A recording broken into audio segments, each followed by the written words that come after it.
Foi por esta mesma hora, há 30 anos, que a rocha do cais de Alcântara Mar me acenou e intimou os oceanos a abrirem alas aos meus 24 anos, a abrirem-lhes os portais de par em par.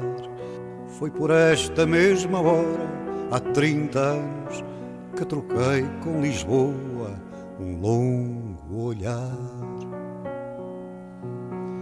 E à medida que a cidade bem querida sancionava os paramentos da partida, vinham de lá os ventos nevoentos, vinham de lá em comitiva desabrida, apresentar cumprimentos de despedida. Foi por esta mesma hora, há 30 anos, que a vida deu mais vida à minha vida. Foi por esta mesma hora, há 30 anos, que a marítima gar de Alcântara Mar agitou mãos, desfraldou panos, aclamou, vitoriou milicianos e de mim se foi sumindo devagar.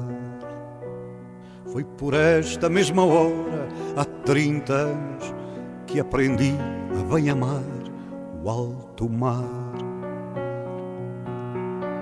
Foi por esta mesma hora, há 30 anos, que nas asas do azul mais exaltante fui chamado a render os veteranos com a minha elevação, alferes infante, os que lá nos quadrantes africanos, finda a sua campanha extenuante, concitavam o advento de esquadrões pretorianos que levassem o combate por diante. Foi por esta mesma hora, há 30 anos, nas asas do azul mais exaltante.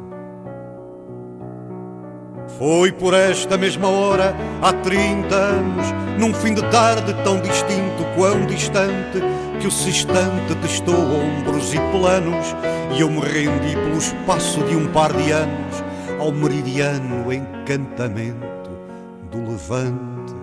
Foi por esta mesma hora, há 30 anos, que a pátria talhou proas no meu peito e que o mais ideal dos lusitanos, indiferente quer a perdas, quer a danos, passeou os seus 24 anos soberanos pelo mastro principal do príncipe perfeito.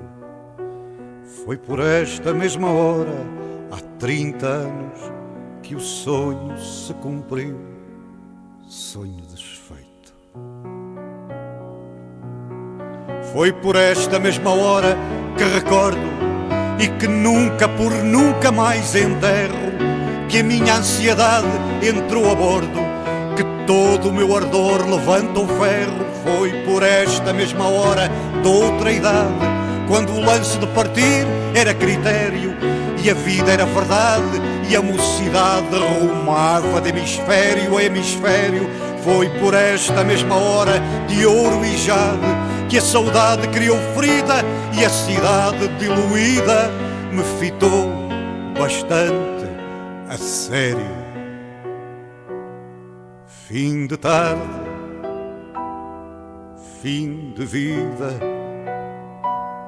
fim de dia, fim de império.